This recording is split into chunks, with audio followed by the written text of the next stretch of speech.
are going to start the first chapter of English. The chapter name is How the Camel Got His Bum. तो ये एक तरीके से play है, एक मनगढ़ंत कहानी है। इसका कोई सेंस नहीं बनता है, लेकिन एक सीख हम लोगों को देता है एक तरीके से। तो ये कहानी शुरू होता है जब दुनिया शुरू ही हुआ था। तो जो जानवर थे वो आदमी के लिए काम करते थे। तो उनमें से उन जानवरों में से एक बहुत ही आलसी जानवर था और वो कैमल था, और वो बस हम भी करता रहता था। और एक जो जिन था उस समय में, वो भी उसके चालाकी के आगे मतलब रुक झुक जाता था। वो ऐसे ऐसे काम करता था, बहाने बनाता था to not do the work. So in the beginning, when the world was new, the animals were just beginning to work for man. There was a camel, और वो एक डेजर्ट में रहता था, और वो बिल्कुल भी काम नहीं करना चाहता था। वो डेजर्ट में जो कांटे, छड़ी और वो जो कांटेदार पत्ते होते थे वही सब खा के रहता था। और वो अगर कोई भी उससे कुछ बात करना चाहता था तो वो बस हम भी करता था और कुछ नहीं बोलता था।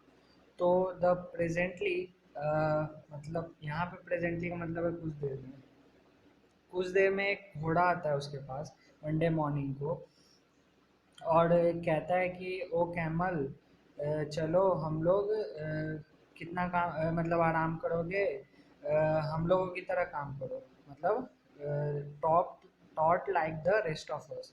तो कैमल जवाब देता है हम। और फिर घोड़ा चला जाता है, उसे कोई जवाब नहीं मिलता है। तो फिर थोड़ी देर में एक कुत्ता वापस आता है, उसके मुंह में एक छड़ी होती है, और वो कहता है ओ कैमल, चलो और हमारी तरह मतलब काम करो, सामान ढो और जो भी काम मिले वो काम करो। तो कैमल कहता है हम। तो डॉग भी वहाँ से फिर चला जाता है। फिर ऑक्स एक आता है उसके पास, और वो अपने गर्दन में वो जो हल होता है उसका योक लटकाए हुए होता है। और वो भी कहता है कि चलो कैमल, हम लोग चलिए जोतने चलो, जैसा सब लोग करते हैं। तो कैमल फिर हम कहता है, और फिर ऑक्स वापस चला जाता है मैन के पास। फिर दिन ख़त्म होने पे मंडे मॉर्निंग को मैन के पास वो तीनों जाते हैं। मैन को वो तीनों बुलाता है, मैन तीनों को बुलाता है, हॉर्स, ऑक्स और डॉग को, और कहता है कि तीनों मतलब उनसे बात करता है और कहता है कि I am sorry for you but the hum thing in the desert can't work, और he would have been here by now, so I am going to leave him alone and you must work double time to make up for it. तो आदमी कहता है कि वो जो हम करता है वो चीज़, वो तो क्योंकि 3 ही दिन हुआ था मतलब वर्ल्ड को बने हुए।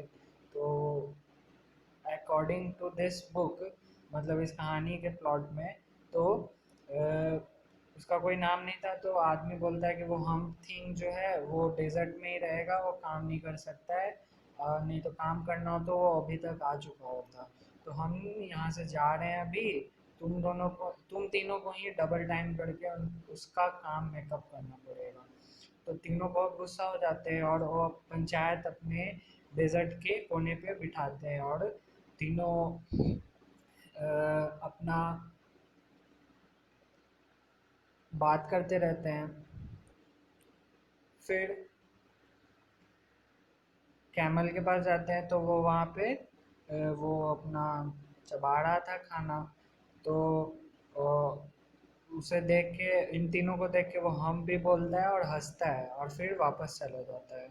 तो फिर जब जिन आता है, जो कि पूरे डेजर्ट का इंचार्ज था, तो उससे वो तीनों बात करते हैं, मतलब घोड़ा और ऑक्स और डॉग। तो घोड़ा कहता है कि you are gem of all the deserts, is it right for anyone to be idle, मतलब खाली बैठे रहना। तो जिन कहता है कि बिल्कुल भी नहीं। तो कहता है हॉर्स कि तो चल देखो, डेजर्ट के मिडिल में एक लंबे गर्दन और लंबे टांगों वाला एक जानवर है, वो कोई भी काम नहीं करता है, वो मंडे से ही बैठा हुआ है। तो जिन कहता है कि अच्छा दैट्स माय कैमल। तो वो क्या कहता है, तो घोड़ा कहता है कि ऑक्स कहता है कि he says hump and he won't plough, said the ox. तो जिन कहता है कि very good, I will hump him if you will kindly wait a minute. तो जिन कहता है कि अच्छा मैं उसको देखता हूँ, अगर तुम मुझे एक मिनट दो। तो फिर जिन जाता है और उस कैमल के पास और एक कंप्लेन करता है कि तुम हमेशा हम ही क्यों कहते हो, तुम्हारे जो पीठ पे ऐसा क्या हम की तरह उग आया है। मतलब बेसिकली वो जो बैठे बैठे फैट जमा होता है वही होता है कैमल्स में। तो जिन जाता है और डेजर्ट के पास कैमल को खोजते हुए, और वहाँ पे पानी वो पीता हुआ रहता है। तो वहाँ पे उसे वो मिलता है, मतलब जिन को कैमल मिलता है।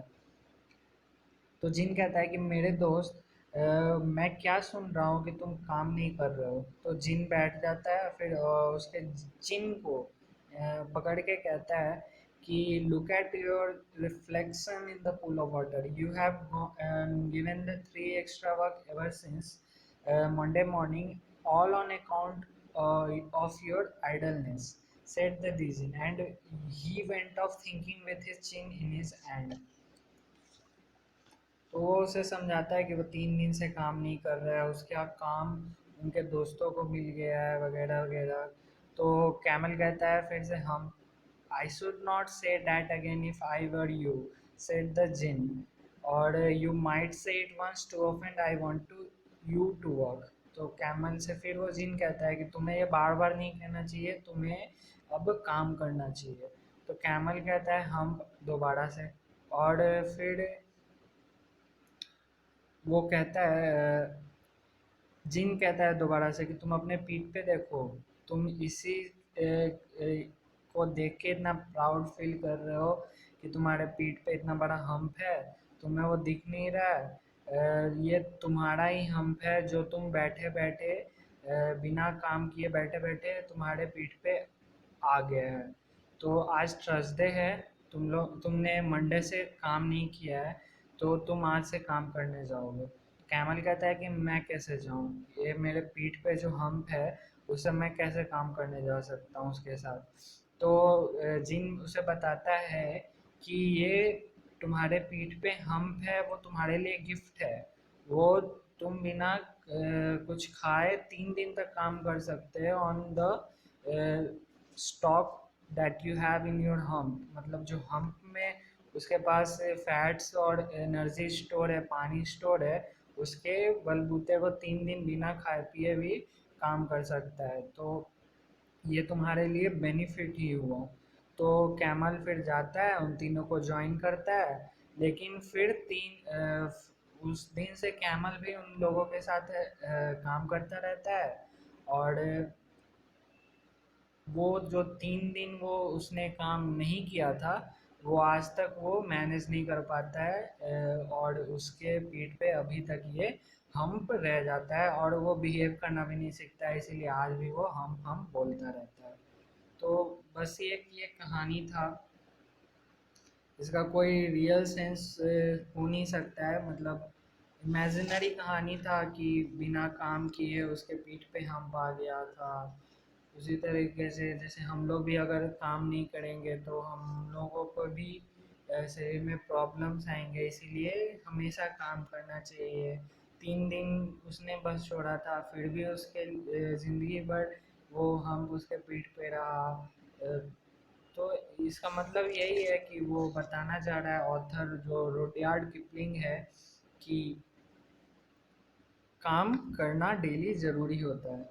अब तुम्हारे बुक में क्वेश्चन है कॉम्प्रिहेंशन चेक का 2, जो इन टेक्स्ट होता है क्वेश्चन, वो है 8 क्वेश्चन, और जो एक्सरसाइज का क्वेश्चन है वो भी 4 है। तो ये सब तुम लोगों को अभी खुद से करना है, फिर आंसर भेज दिया जाएगा व्हाट्सएप ग्रुप पे। तब तक एक बार दोबारा रीडिंग डाल के जो जो वर्ड्स तुम लोगों को मुश्किल लगे, जैसे ट्रॉट है, आइडियल है, IDLE, फिर रिमॉन्स्ट्रेटेड है, उस सब का मीनिंग लिखना है और उसको भी याद करना है।